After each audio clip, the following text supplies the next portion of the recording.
Muito bem, hoje estamos aqui com a presença ilustre de Jamile Dorman. Ela é light designer e formada em arquitetura. Jamile, seja muito bem-vinda. Obrigada. O que faz um light designer? Um light designer desenvolve projetos de iluminação. E aí, dentro da iluminação, a gente tem diversos segmentos. No meu caso, eu atuo no segmento de cênico-arquitetural. Ou seja, né, cênico, fazer iluminação, desenvolver projetos para dança, teatro, shows, circo, desfile de moda. Massa, gostei. Eventos efêmeros, né, como feiras, leilão de cavalos de elite. Caramba. Coisas desse gênero, né? Mas a iluminação tem mais segmentos, né? Tem o segmento corporativo, que nosso escritório atua um pouco também, né? Que aí a gente usa como cênico arquitetural, que é trabalhar para empresas corporativas, desenvolver projetos. Para o ambiente corporativo. Para o ambiente corporativo. Uhum. Afora isso, dentro do segmento da iluminação, existe a iluminação esportiva, a iluminação de fachada, a iluminação de paisagismo.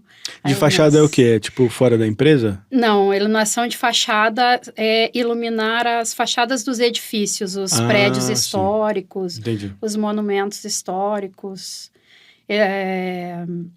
Tem a iluminação de exteriores, que aí pode incluir a iluminação de fachada, ou iluminação de vias públicas, iluminação de praças. O light design, ele está dentro da caixinha da arquitetura? Podemos dizer isso? Podemos dizer que sim. Ele é uma especialização de 6 áreas do conhecimento, né? Hoje a gente entende o light designer como um especialista que vem ou da cênica ou das artes plásticas, né? Que hoje a gente vê como artes visuais, né, cinema incluso, arquitetura, engenharia e o designer propriamente dito, né? E o designer, ele pode ser o design de interiores, como o design industrial, né? Por ter ser uma disciplina um pouco mais ampla, né? Muitas vezes nem conhecida, né? E que lida com arte e ciência. Então, ela acaba caindo nesses 2 campos, né? A gente poderia dizer também que é uma especialização da física, né? Já que por conta da luz. Já que a luz é física. Que interessante. Mas são poucos físicos que realmente se dedicaram a ser lighting designers, a projetarem luz. Né? A gente vai ter na França o Narbonne, Roger Narbonne, que faz isso. Narbonne. Que é um grande light designer de exteriores. Como é que você foi entrar nessa? Como é que... Estava lá, jovem... Como é que... Porque não é uma área tão tradicional, assim, é uma coisa muito nova ou não? Ela é recente no que diz respeito à própria iluminação, que tem uns 130 anos, né? Se a gente pensar na luz elétrica... Sim. Ela já seria jovem por aí, né? Mas, se a gente quiser ser um pouco mais romântico também, a gente pode dizer que desde que se acendeu a primeira vela, existe um light designer ali, enrustido pelo menos, né? Sim, sim. Eu brinco hoje que a vela é uma das maiores tecnologias que a gente tem nos dias atuais, né? Porque ela é wireless, né? Ela é sem fio. Ela é sem fio. E ela é móvel, né? E ela então, é móvel. assim, elas são 2 coisas que a gente hoje... E mística artística também. E mística artística. E queima.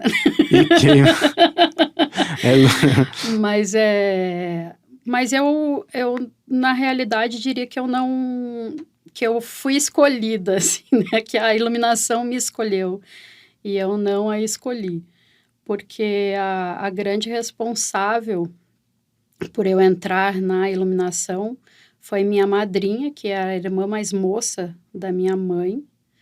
E ela é ainda uma grande light designer, né, uma das maiores no Rio Grande do Sul. Foi a primeira mulher no Rio Grande do Que legal. Sul a ser iluminadora, né? Ou seja, light designer. E eu, quando criança, ia nos finais de semana para os teatros acompanhá-la, assistir os espetáculos infantil e acabava ficando também para os espetáculos adultos, de dança, para os shows. E aí, lá com 6 anos de idade, como até hoje, né, os teatros sempre falta gente, né? Acho que cinema, vídeo, sempre Sobretudo no Brasil. a gente está sempre usando um assistente, né? Sim, faz tudo. Eu estava ali sentada, Fazendo nada. fazendo nada. Ela falou, senta aqui na mesa de luz e eu vou te pedindo os números e você vai subindo para mim os canais da mesa de luz, né? Isso com que idade? Com 6 anos. Caramba. Então... Realmente, foi escolhido ali.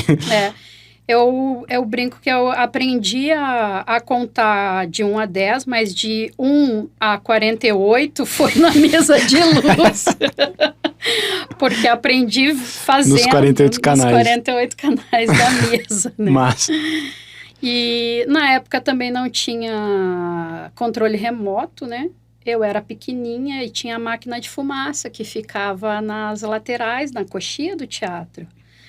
Então, nada mais importante para uma criança de 6 anos do que ficar apertando aquele botãozinho. Claro, melhor do que ir pra Disney. Muito melhor. Eu me senti importantíssima, inclusive. Sim. Excelente referência da sua madrinha. E aí foi essa sequência, né? E consequência de gostar. Quando você assistiu o teatro naquela época, chegou um momento em que você parou de ver o teatro e ficou só observando a iluminação, o cenário?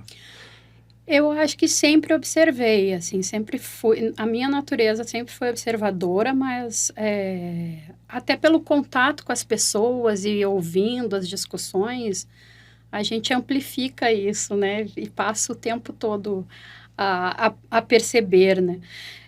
Até hoje, com 47 anos que estou, ou seja, 40 anos depois de ter iniciado na profissão, eu ainda me vejo assim, entrando nos lugares com a cabeça para cima, olhando. Porque tudo é um mundo novo, né? Você falou de várias áreas, empresa, cavalo, teatro. Cavalo, gente. A gente brinca que quando a gente vê alguém entrando num espaço, olhando para cima, é um iluminador. Porque ninguém fica, né? Ou um engenheiro estruturalista. Tenho certeza que não vai cair. Né? Sim. Mas o que te encantou nisso tudo? Porque, tudo bem, você teve a influência da sua madrinha ali com 6 anos, mas... Ninguém fica com 40 anos assim à toa. Fazendo sempre, né? E foi uma profissão que, embora as pessoas achem que a gente tem outras remunerações, ou... Eu passei por bico. isso. É um bico, né? Eu passei por isso também. Né? As pessoas me perguntavam isso mais nos anos 90, 2000... com que você trabalha? Eu dizia, eu sou iluminadora cênica, ou eu sou lighting designer, que é a mesma coisa, né? O termo é o mesmo, só que em inglês. E elas iam, o quê? Aí você explicava, e algumas diziam, você trabalha na SEB? A companhia energética da cidade. Da companhia energética da cidade. Não. Não é bem assim. Hoje, até com os shows, as lives, e os shows ao vivo, enfim, a nossa profissão já é mais reconhecida.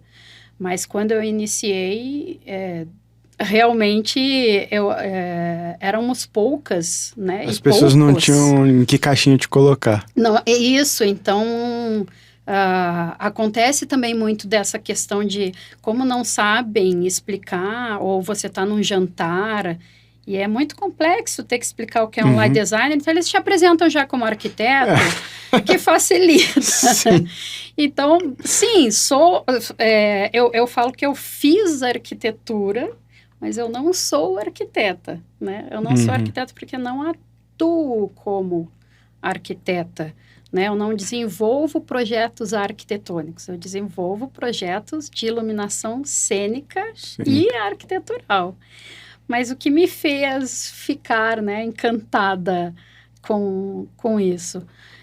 De verdade, acho que uma, uma rotina que não tem rotina, né? Porque existe um trabalho muito árduo, rotineiro, de todos os dias, né? Quem pensa que ator e a equipe técnica não trabalha muito e se Sim, diverte, é mentira. A gente trabalha muito, é um trabalho bastante árduo, mas ele envolve uma forma de pensar diferente, né? Ele exige que você pense criativamente, traga soluções, traga ideias, compartilhe, né? O trabalho em equipe é algo que sempre me cativou, sempre me fez bem.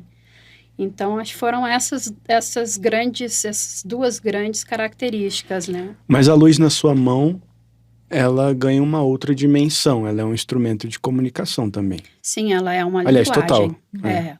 Completamente. Eu a vejo como uma linguagem, até porque a gente precisa traduzir o que o nosso cliente, né, ou a pessoa que nos contrata, para a iluminação, né? Então, traduzir aquele sonho, aquele conceito, aquela ideia que ele nos oferece através da palavra, a gente traduz em linguagem para a luz como conceito, como símbolo, né? Como cênica, ou como história. Sua formação, como é que foi essa... Porque você começou com 6 anos. Aí, quando você estava na escola, você continuou trabalhando com isso. Sim, a minha mãe me permitiu ir todos os finais de semana e durante a semana à tarde para o teatro, desde que eu tirasse notas acima de 8 no meu boletim e não tivesse problemas com dever de casa e trabalhos. Uhum. Então, para eu conseguir, eu estudava pela manhã e saía 12:30 da escola pública.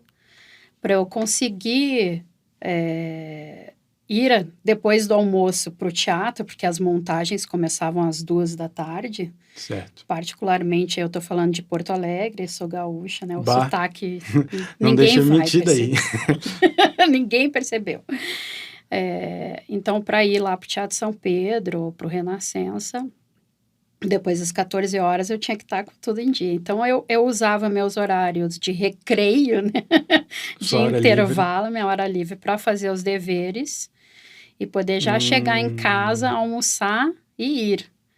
E estudava em sala mesmo.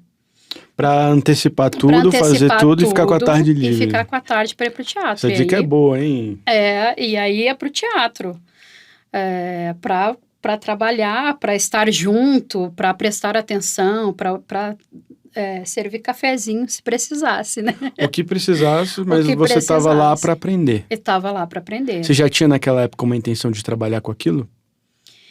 Eu não pensava em ser remunerada, assim, o trabalho como remuneração de a longa data, não.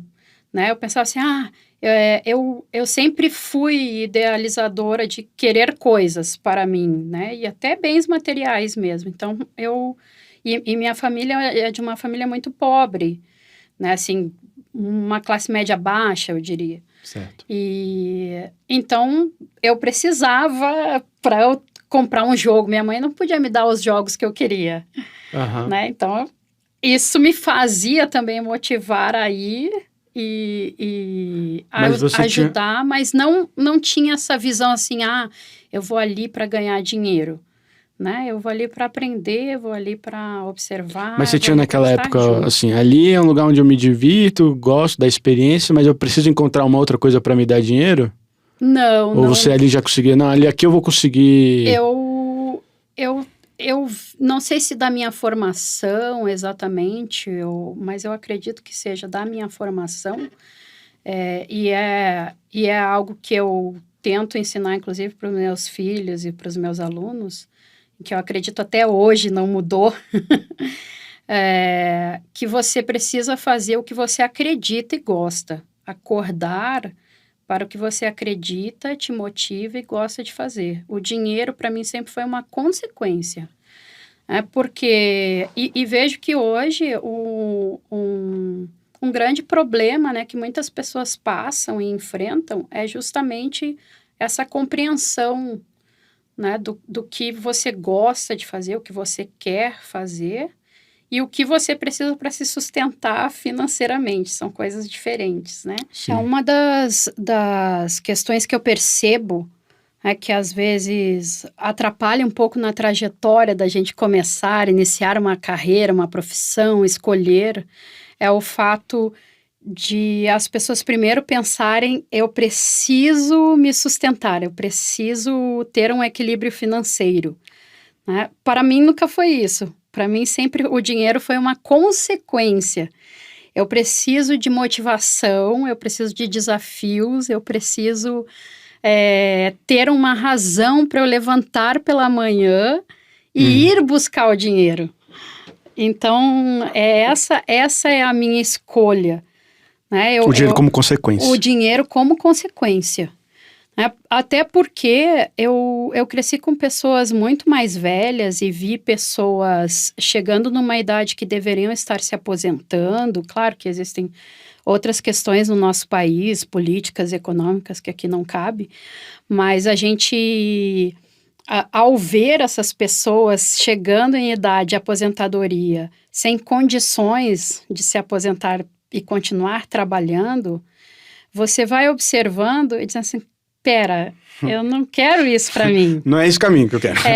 Ou pessoas que optaram em ganhar dinheiro, né, como o serviço público, mas não como trajetória de carreira, não como ambição profissional. Né? E sim como algo que vai me manter estabilizado financeiramente. Mas esquece que lá aos 30, 40 anos depois... A alma cobra. A alma cobra. Né? Então, ao observar esse contexto, esse cotidiano que eu tinha até bastante forte ao meu lado, porque a gente convive com pessoas com poder aquisitivo maior, mas não era muito a minha realidade. Sim. Né? Você fala, não...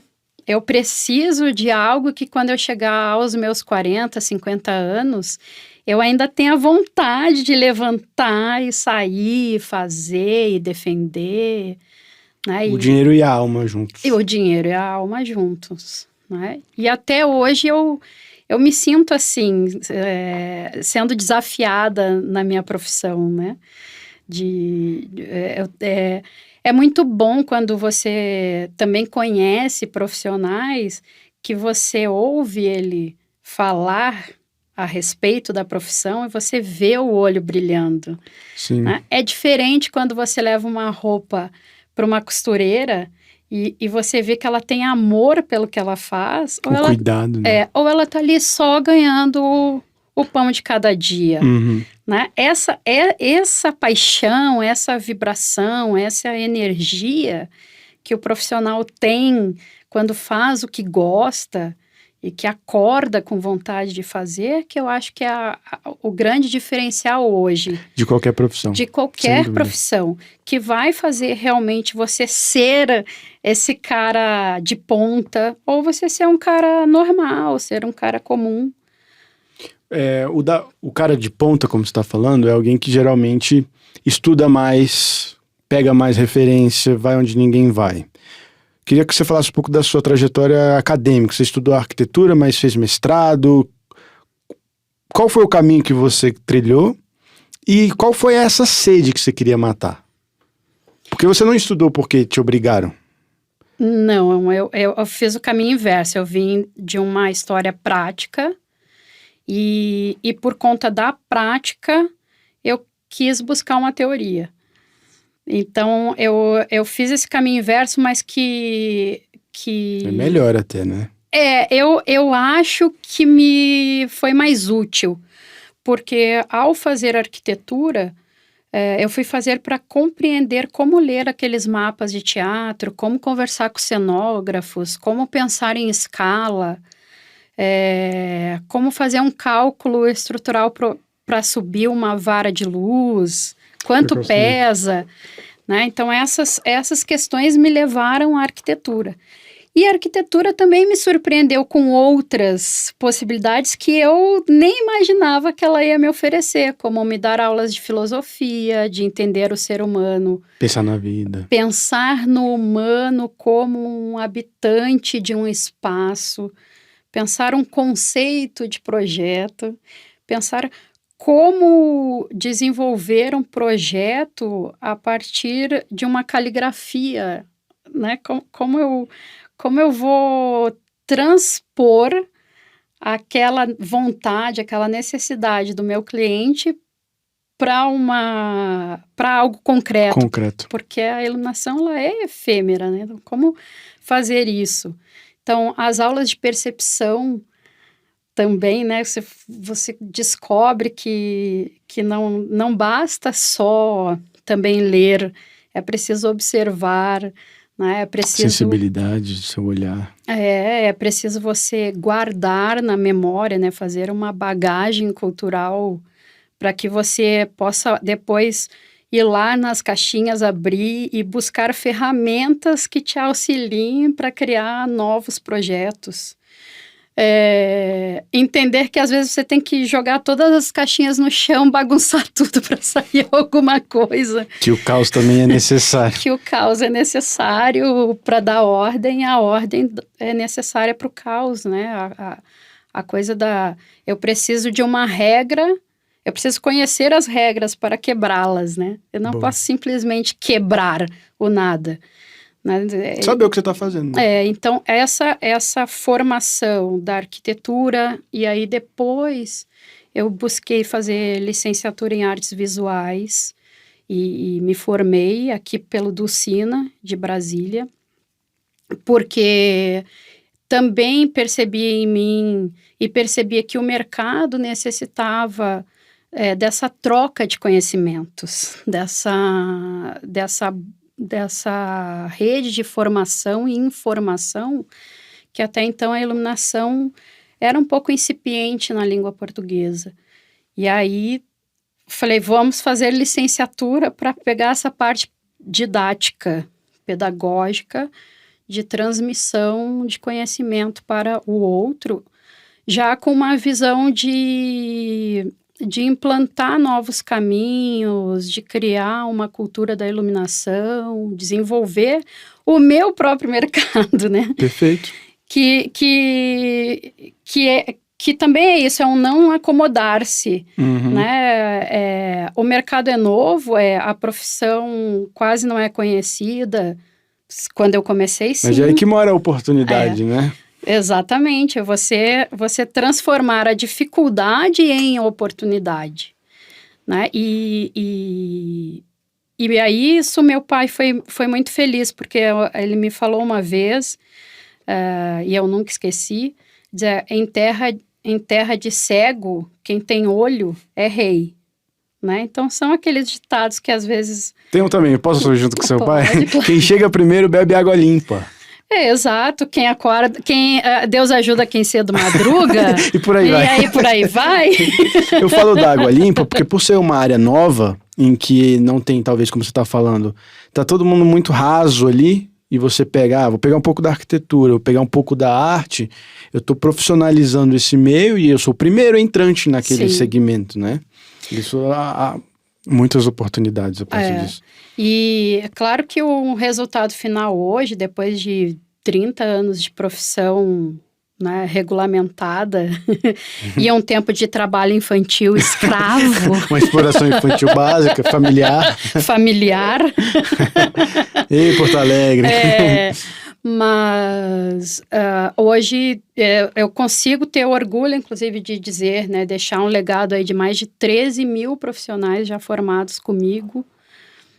Eu coordenei, quer dizer, a gente está começando lá, fiz arquitetura, fiz licenciatura para dar aula, iniciei dando alguns cursos, oficinas de iluminação, e aí fui ser professora da UNB de iluminação cênica. Que legal. Aí com a iluminação cênica UNB, mestrado em arquitetura na UNB, para seguir, até porque eu tenho uma paixão pela academia. Eu acho que a academia tem esse movimento jovem do pensar que faz a gente estar em constante movimento, Energia, né? oxigênio. Tem energia, tem oxigênio, eu adoro.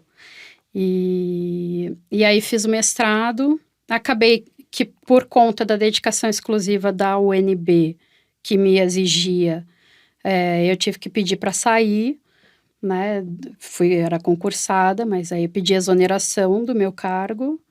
Por conta da iluminação, eu não queria Não estava dando para conciliar, né? Eu não queria só dar aula, eu queria continuar atuando e ensinando e trocando. Então, não é? Às vezes, estando só na academia, na faculdade, na universidade, você fica um pouco distante do mundo real, ou não? Fica sim. Isso ainda é algo que eu acredito que a universidade brasileira vai mudar em breve. Em algumas faculdades como Direito, Administração, Medicina, eles já estão revendo e entendendo que o melhor é você aprender com os melhores cirurgiões, né? Claro. E ter essa relação, né, da prática com a teoria, que foi a minha busca constante, esse equilíbrio. Mas de forma autônoma, no seu caso, né? De forma autônoma, sempre empreendedora. Fui carteira assinada em algumas empresas, comecei lá do início como assistente, depois fui operadora de luz, que faz parte da trajetória, né, da profissão até se chegar a light designer. Uhum. Fui técnica de iluminação, subi escada, montei luz para muitos profissionais light designers. E aconselho essa trajetória, porque é como os próprios americanos falam, né? Se você quer ser dono, gerente de uma empresa, seja estagiário, sirva café. Você entendeu o processo, né? As etapas. Você entendeu o processo, as dificuldades e buscar as soluções, né? Entender como o mercado e como se atua naquele segmento. Então, se você quer realmente ser um grande líder, não chefe, né? Porque chefe é só uma questão burocrática, hierárquica. Mas se você quer ser um grande líder, né, conheça a base, né, entenda toda essa trajetória, esse caminho, você vai ser, porque você vai saber lidar e você vai compreender a dificuldade que existe em cada ponto, né? Desde o abastecer o carro para sair, carregar o equipamento. Você também teve uma experiência no exterior?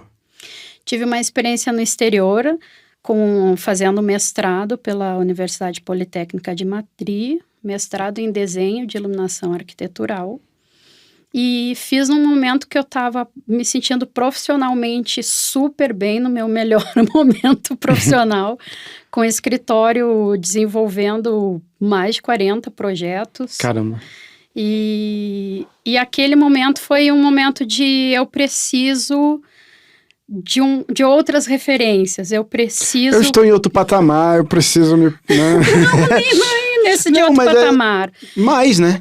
Isso é de querer mais, de não se acomodar, né? E de se desafiar constantemente, que eu acho que é algo que está na minha natureza. E buscar referências.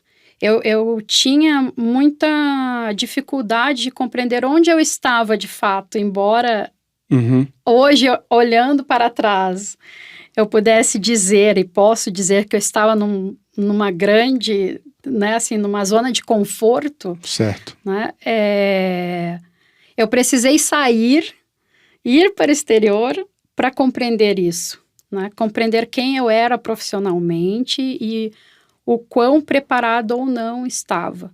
E a experiência foi riquíssima, foi lindíssima, até porque eu saio depois de 12 anos dando aula como professora e coordenadora de cursos de pós-graduação em iluminação, que eu sou até hoje. Mas após 12 anos fazendo isso, eu saio daqui do Brasil sendo professora, coordenadora, iluminadora reconhecida com prêmios e vou para Madrid, outro país que ninguém te conhece. Nada. Que nem te conhece. Ô, Jamile, tudo bom? Nada. E mal falo a língua. E é outra cultura. Então, essa foi uma experiência maravilhosa até para aterrissar, né? Até para você botar sua humildade intelectual na bolsa e dizer, opa! E começar de novo. E estar do lado do aluno, sendo aluna, e não estando transmitindo conhecimento, mas aprendendo conhecimento, também me fez ser melhor como professora. Porque me fez compreender coisas que, para a gente, às vezes, ao ensinar, e por estar há muito tempo no mercado, parece absurdamente óbvio. Óbvio. Aqui, mais do que nunca, o óbvio tem que ser dito sempre. A nossa mentalidade não é acessa. Óbvia. Nada é óbvio, né? Óbvio para quem? Então, isso foi bom. E a questão cultural também, embora eu tenha nascido em Curitiba, mas sido criada em Porto Alegre, me considero gaúcha. Depois fui trabalhar em São Paulo, depois fui para o Rio de Janeiro a trabalho. Aí passei 6 meses trabalhando em Salvador, fazendo timbalada, araqueto. Cara, muito legal essa profissão. Voltei. Vou sair daqui e já me inscrever. Voltei para o Rio, conheci o mundo todo, assim, o Brasil inteiro, graças à minha profissão, viajando, e gosto de viajar, então outra razão, né, para quem gosta e não tem dinheiro para ficar viajando. A profissão paga. A profissão paga. E conhecer pessoas, conhecer novas culturas, tudo isso você tem que se dispor, mas a profissão oferece, né? Existem desafios, que é você deixar pessoas que você ama para trás, fazer amigos e depois dar tchau. E nunca mais, né?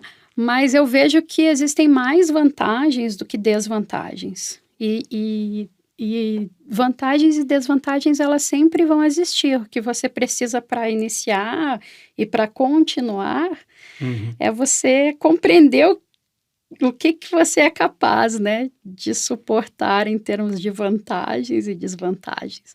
Porque nada vai ser só vantajoso e nem tudo será desvantajoso. Em relação ao custo-benefício, se conhecer o que faz sentido. Se conhecer o que faz sentido. Voltando a falar mesmo agora da profissão em si. Eu preciso fazer uma faculdade para ingressar nesse tipo de segmento? No segmento da iluminação, como regulamentar, não. Hoje ela não tem essa exigência. Mas do ponto de vista do profissional, sim. Recomendo que faça a graduação na arquitetura, na engenharia, nas cênicas, nas plásticas, né, nas visuais ou no designer, e se especialize numa pós-graduação de light designer. Por quê? Porque hoje os avanços tecnológicos são tão grandes e o próprio olhar do cliente, o olhar do espectador ele já está contaminado por um rosto bem iluminado. Por um rosto bem iluminado. A exigência mudou, né? A exigência mudou. Tanto que se a gente pensar em algumas referências do passado, filmes mesmo, né, que a gente achava incrível, hoje a gente vai ver e falar, meu Deus, preto e branco. A gente vê essa imagem e achava incrível. Então a gente está aí hoje com 4K, agora 8K, então esse olho também vai mudando, as exigências vão mudando, consequentemente a exigência do mercado para esse profissional vai mudando. Então, embora não seja exigido do ponto de vista da regulamentação profissional, mas... Você vai precisar de um conhecimento que não está tão... É exigido do ponto de vista técnico-artístico. É como... Hoje, ao meu ver, o mercado, até a pessoa que limpa em qualquer ambiente, que faz limpeza, ainda mais hoje com Covid, ela é uma especialista. Claro. Se ela não entender, não compreender que superfície o produto que ela tem que usar para aquela superfície, Sim, sim. Né? O básico está sempre se atualizando, F5, F5, F5. É. Como é o curso da pós-graduação? O que geralmente se estuda, assim? Na pós-graduação se estuda a história da iluminação, grandeza... Desde a vela? Desde a vela, da vela ao LED. Da vela ao LED, gostei. Vou vender o curso, esse é um bom... Uma boa chamada. Headline ali. Da vela ao LED, gostei. E grandezas e cálculos luminotécnicos, né? Fazer os cálculos em iluminação, quanto de luz tem aqui, existem normas. Aquelas formas da física mesmo. Isso, formas da física. Fontes de luz, todas as fontes que temos hoje, as características, né? Temperatura de cor, índice de reprodução de cor, né? Então, essa questão da pele, da carne num supermercado, se você escolhe pintar a unha, o esmalte, se a cor que você tá no salão que você tá não tiver uma reprodução adequada, você não está escolhendo certo. Você nem tá vendo direito. E aí quando você sai na rua, outra cor. Você fala, poxa! Poxa, achei que era bordô, marrom. Isso é a reprodução da cor que vai dar e a temperatura de cor que vai oferecer, né? A quantidade de fluxos luminosos, né? De quantidade de luz que você precisa, de ângulos para ter... sombras, né, e ter luz, o que iluminar, o que não iluminar. Percepção visual também é uma disciplina. E depois vem as disciplinas de projeto, propriamente ditas, né, que são projetos de iluminação residencial, projeto de iluminação corporativo, projeto de iluminação cênica, iluminação esportiva, aí vem os segmentos. O cênico, ele vale tanto para teatro, dança, circo, etc., mas também entra na questão de, por exemplo, um programa de televisão? Você tem projetos nessa área? Sim, tenho vários projetos, sou diretora de fotografia hoje da Nilco, que é um grupo que atende, né, Band News, Band Esporte, Arte 1, Sony & Smith, Canal Ed, Terra Viva e Agromais. O Agromais hoje está fazendo 1 ano de canal, projeto todo desenvolvido por mim. Eu gosto muito do Agromais. Um beijo pro pessoal do Agromais. Beijos, Agromais! Agronomia aí. O agronegócio é o que está movimentando o país. Salvando o nosso país, para falar um português claro. Durante esse tempo. E aí vai entrar o leilão de cavalos, cavalos de elite, fazer essa iluminação para esse segmento, horticultura, floricultura, tudo, né? Suinocultura, avicultura, tudo tem luz, né? Tudo precisa. Se eu tivesse que sintetizar o seu trabalho de uma forma bem específica, mostrar o que vai... focar no que vai iluminar e o que não vai iluminar, o que é relevante mostrar e o que não é relevante mostrar, como é que você iria sintetizar? Quando você vai pegar um projeto, qual é a essência do que você procura? Eu procuro iluminar o significado. Eu acho que essa seria a minha síntese, assim, o que representa. Mas, ao mesmo tempo, a gente usa da máxima que vem da arquitetura, que é forma e função.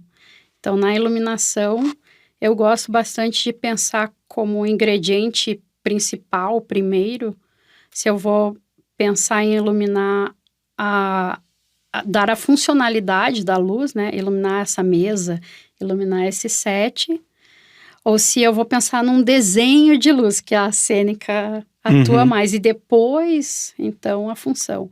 Mas tudo isso com um significado. Tem que ter um sentido intelectual determinado, que é a linguagem. Ela precisa transmitir algo para quem está vendo, ou está sentindo, ou está ali naquele ambiente. Eu ia perguntar isso. Às vezes, por mais que você está lidando com a luz, que é percebida pelos olhos, é mais sentir do que ver, né? É mais sentir do que ver. Porque o ver está um pouco mais no campo da sensação física, biológica. Né? E o sentir... é mais profundo. É mais profundo. E ilimitado, né? E aí entra a percepção, que é essa relação da percepção com os sentidos, com a memória, com o discernimento, com as suas experiências, que vão dar leituras diferentes também. Isso também é engraçado, que acontece nos projetos, né? Claro. A gente pensa Tem uma intenção. Uma intenção, mas o outro nos revela outra sensação e outras descobertas. E tá tudo bem. E tá tudo maravilhoso. Aliás, eu adoro quando isso acontece, porque muitas vezes eu pego essa sensação, essa descoberta do outro, da qual eu não conhecia, e vou usar ela depois como um elemento conceitual para um próximo projeto. Então, aí vem a retroalimentação da profissão, da qual eu tenho orgulho e gosto, que é esse movimento. Engraçado, eu não sei porquê, mas tá me parecendo muito com o cinema. Sim, tem muito do cinema. Mas o cinema, a diferença do cinema e da TV, basicamente, é que o olhar do espectador vem através da lente. E não do olho. Do olho. Então, eu preciso ainda fazer essa segunda tradução. A dobra da dobra. Eu faço a dobra. Eu preciso traduzir para a câmera aquilo que eu quero que meu espectador veja na poltrona de casa ou o que é na interessante sala de disso que cinema. você está falando é que é uma mistura de ciência com arte mesmo. Sim, sempre. O meu primeiro livro, que está esgotado agora, mas está na 5ª edição, é Caderno de Iluminação, Arte e Ciência. É exatamente isso. É como eu vejo a luz. Ela tem essas duas faces, né? Eu gosto de viajar. Vou só mais uma viajada, depois a gente volta, assim. Como que você enxerga a luz no mundo? A nossa maior fonte de luz é o sol. Sim. Qual é o papel da luz na nossa vida? De Porque o mundo seria muito triste sem o sol. Eu diria que a primeira função da iluminação no nosso mundo é socializar. É dar vida, inclusive, né? Porque sem a luz do sol, nesse caso... Não teria vida, né? Não teria vida. Aliás, a nossa. A nossa, não. Algumas outras tão importantes quanto a nossa, sim, mas a nossa, com certeza, não. E o socializar, oferecer a oportunidade de estar junto com o outro, né? De enxergar, fundamentalmente, né? Porque nós vemos através da luz. Claro, hoje existem muitas pessoas que não são capazes de ver, né? Que nos ouvem e podem estar nos ouvindo e não são capazes de nos ver, mas é um dos sentidos mais utilizados pelo humano, né? A visão. A visão, né? Depois vem a audição, depois vem o olfato, e essa relação também que a gente tem com a visão, tem com o alcance, né? Porque a visão é a primeira que alcança mais longe. Depois a audição alcança, e se a gente pensar o tato, ele está no limite do seu corpo, né? Então, 1,5 metro de distância, e não mais que isso. Isso que você tá falando, a gente vê primeiro o raio, depois a gente escuta. Depois a gente escuta. A velocidade da luz é mais rápida que a do som. E assim por diante, né? Então, eu acho que a iluminação, ela contamina a gente em todos esses aspectos, né? Para um jovem que está começando aí, gostei desse negócio de luz, assim. Aí, o que você orienta para ele começar?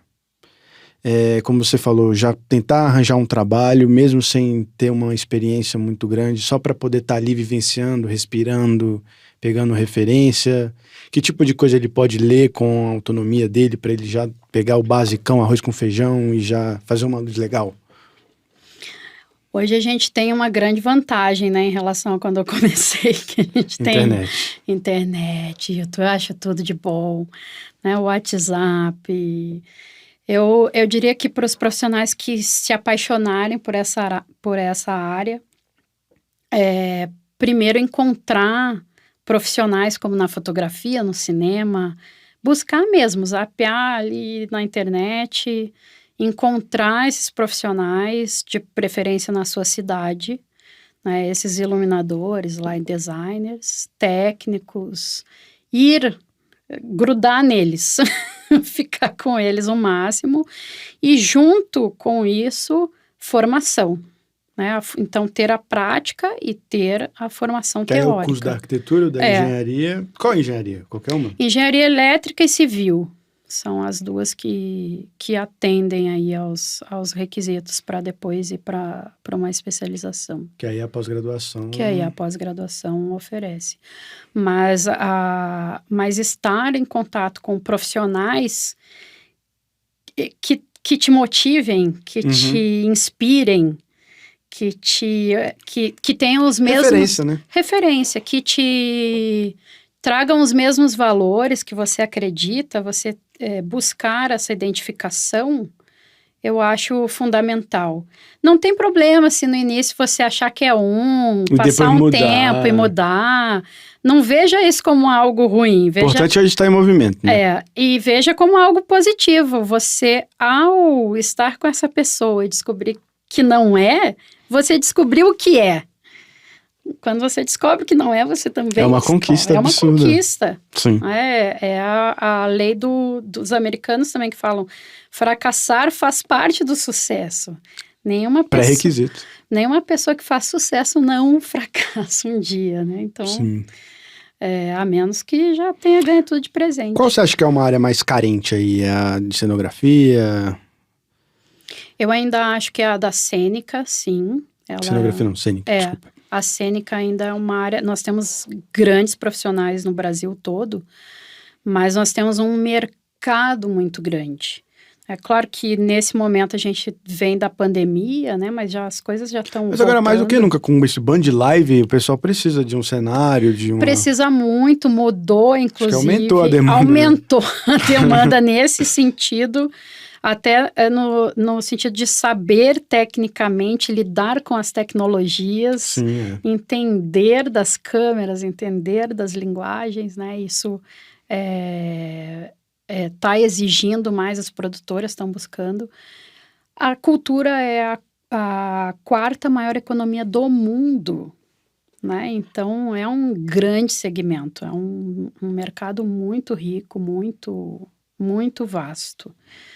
Ainda acho, mas a iluminação arquitetural, ela também, ainda a gente forma profissionais e é incrível como está sempre faltando profissionais. Pelo que você está falando, qualquer área que a pessoa for vai ter uma demanda absurda. Vai ter e tem dinheiro para acontecer, né? Depende do profissional encontrar o seu nicho. Se armar também, né? De entender a coisa. Sim. Dinheiro tem, mas a demanda é alta. A demanda não. A exigência é alta. Sim, hoje a exigência é alta. Mas a exigência hoje ela é alta em todos os segmentos, né? Sim. Eu acho que sim. É natural do mercado, né? O mercado está em evolução, em expansão. O cliente, a pessoa que necessita dos serviços, seja ele qual for... Pode ser até de compras. Uhum. Ele tá mais exigente. Né? Ele respeita o próprio dinheiro também, né? Ele já compreendeu melhor também ele próprio, né? Eu acho que a gente está nessa escala gradativa, que ao meu ver é maravilhoso, né? Faz a gente melhorar também como pessoa, como profissional. Agora dando algumas dicas de iluminação. Porque agora... Todo mundo está precisando gravar alguma coisa, seja para mostrar um produto, seja para se gravar, seja para passar uma mensagem, dar uma aula. Quantos professores na pandemia tiveram que se reinventar, aprender, ligar um notebook e entreter uma turma inteira à distância? Que tipo de dica você poderia dar para que a gente possa ter o mínimo de noção do que é uma boa iluminação? Olha, rápido.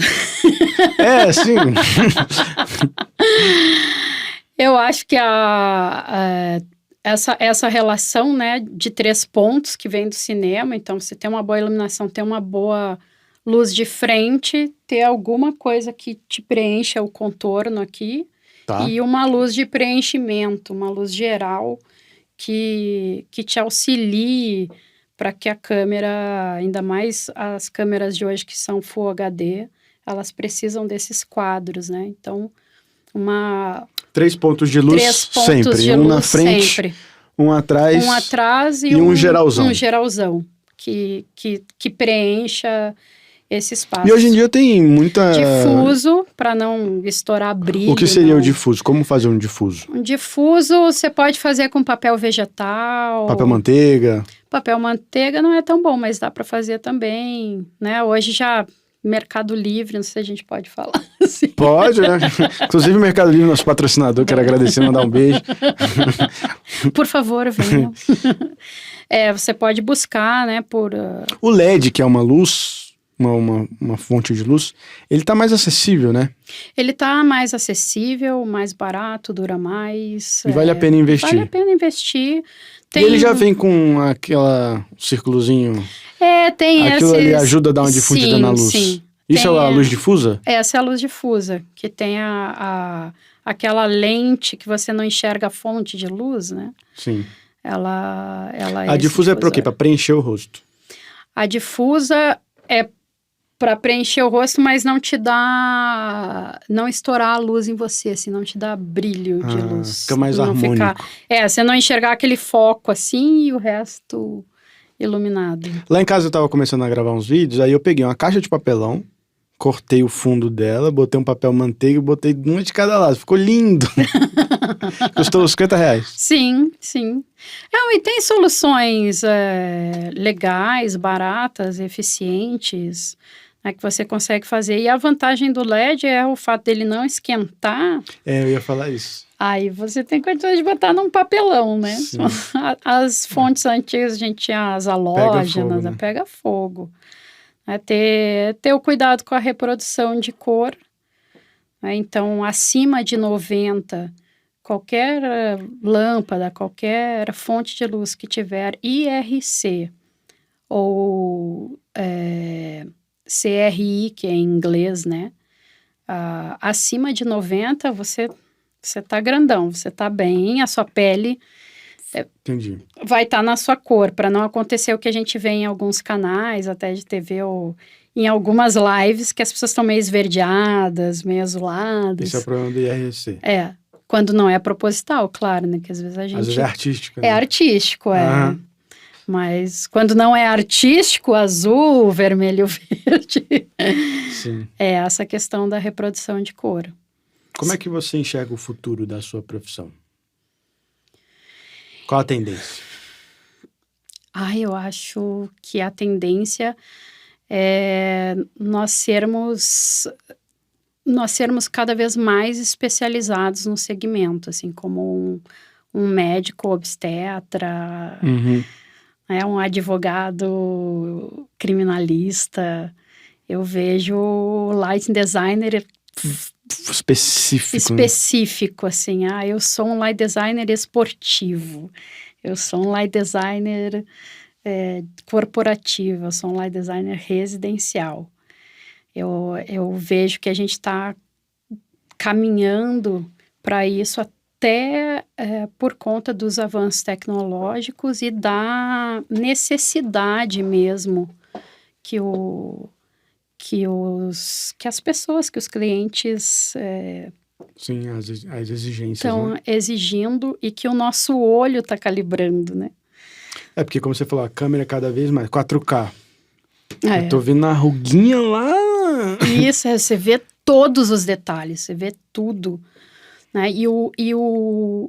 Esse olho está cada vez mais atento para tudo isso.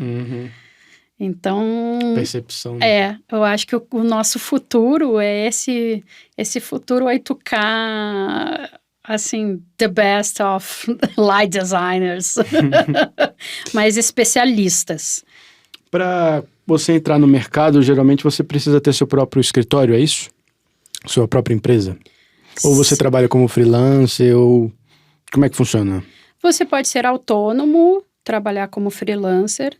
Você pode ser... O mais frequente é freelancer. O mais frequente na cênica é freelance.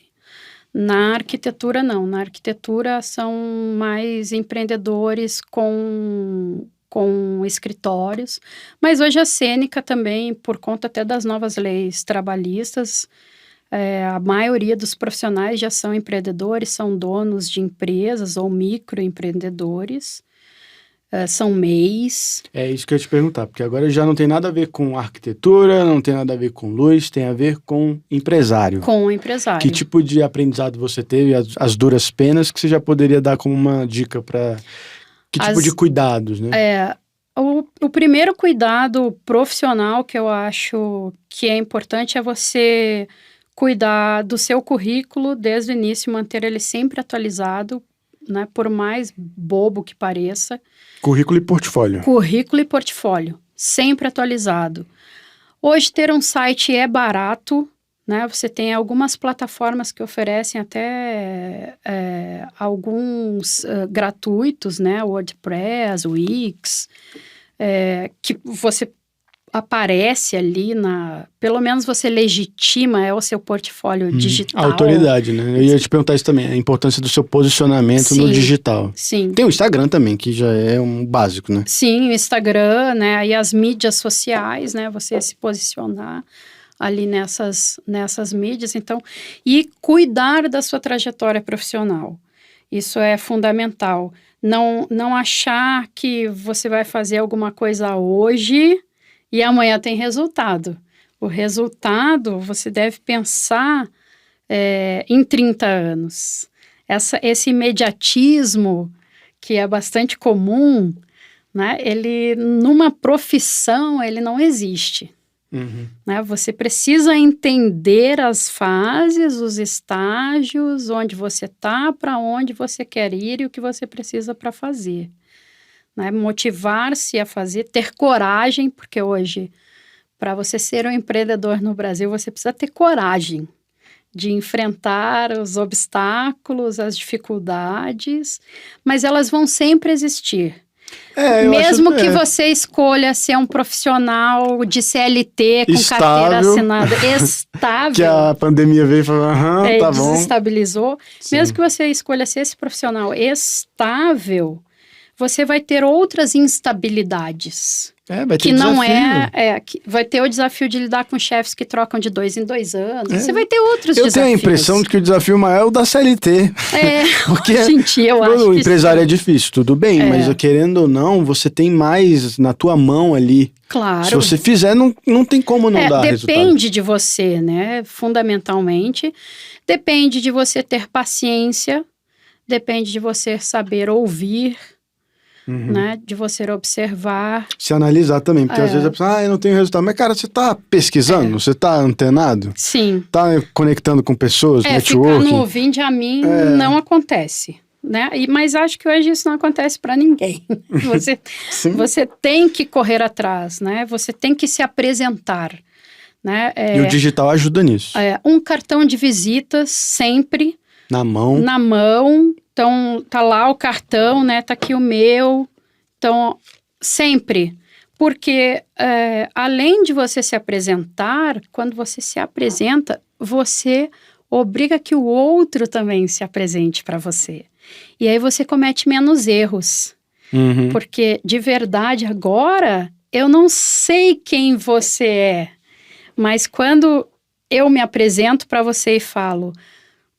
Boa tarde, eu sou Jamile Torman, sou Lighting Designer. Né? Obriga você a dizer, eu sou Leonardo, jornalista, comentarista.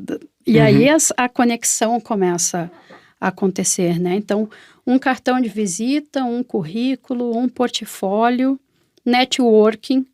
Pensar que o networking não é uma coisa... hoje eu vou começar a fazer networking. Isso é networking. Claro. Esse networking começou com o Silvio, que começou com o meu marido, que começou com uma outra pessoa, que foi. E às vezes, e eu diria daí sempre, quando você está estudando, você está fazendo networking. Você está estudando com alunos. Mas eu tenho experiência hoje de profissionais que foram meus alunos e foram até meus colegas de aula, que são grandes profissionais, que estão no topo e já me contrataram. Eu já fui contratada dessas pessoas. Sua turma hoje é o mercado de amanhã. É o mercado de amanhã.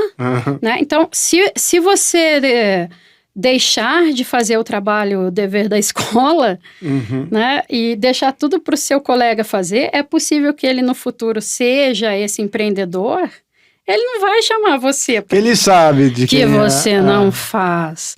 Mas se você for o cara que faz, que apresenta soluções, né, que traz, eu acho que esse profissional hoje, o mercado exige isso, né?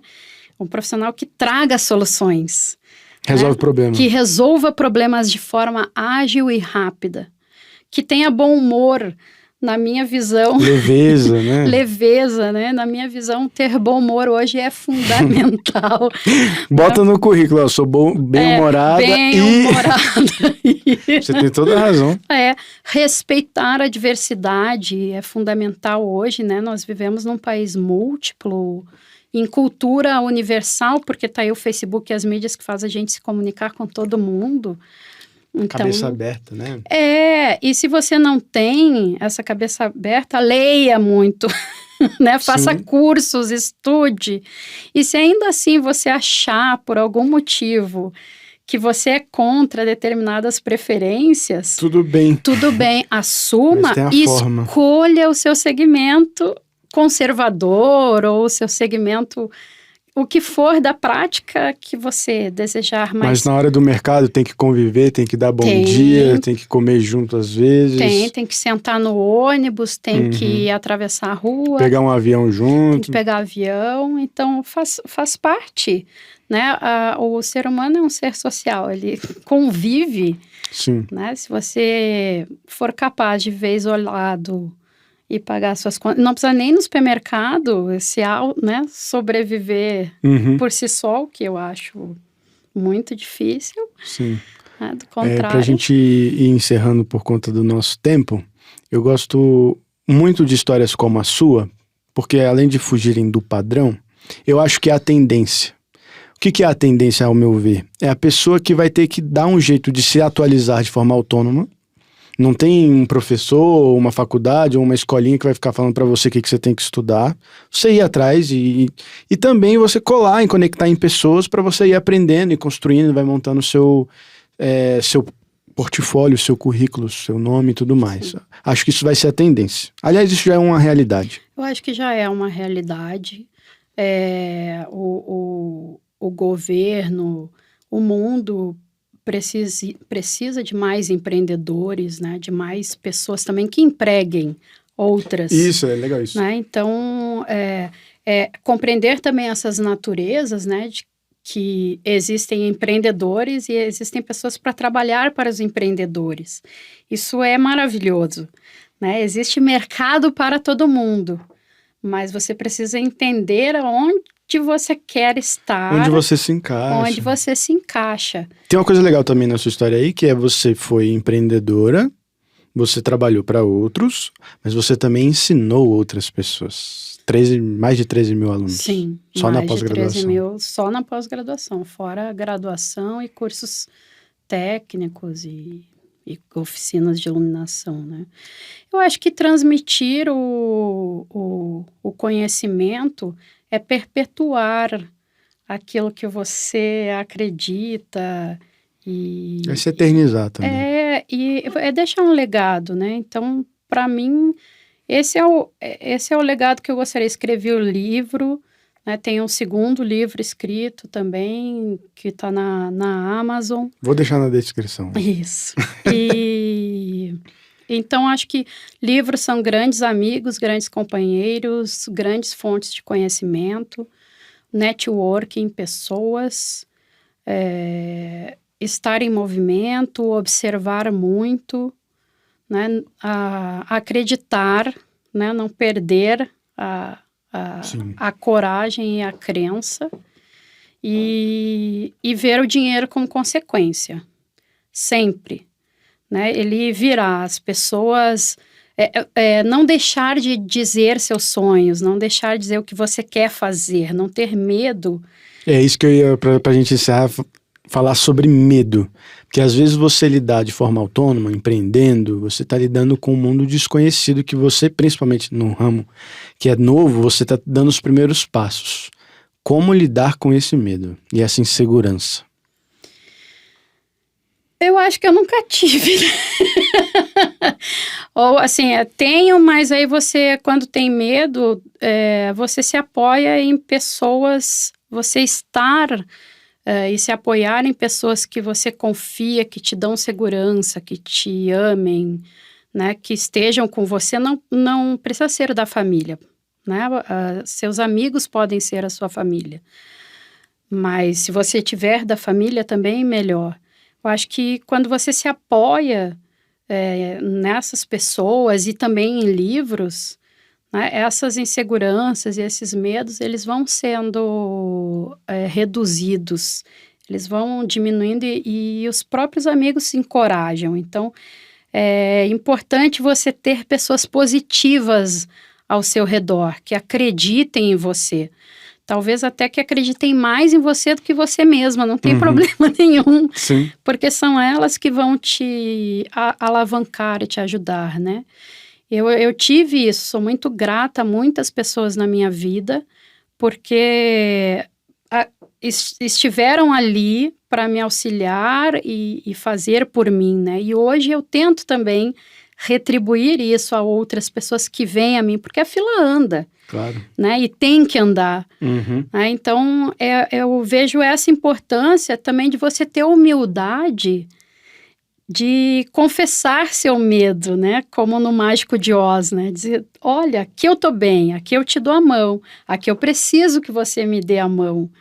Né? E isso faz com que o seu caminho seja um pouco mais fácil, um pouco melhor, né? Um pouco mais tolerável até, né? E que isso também seja, depois, as dificuldades sejam para você olhar para trás e falar, caraca, eu consegui. Olha onde eu cheguei. Olha onde eu cheguei, né?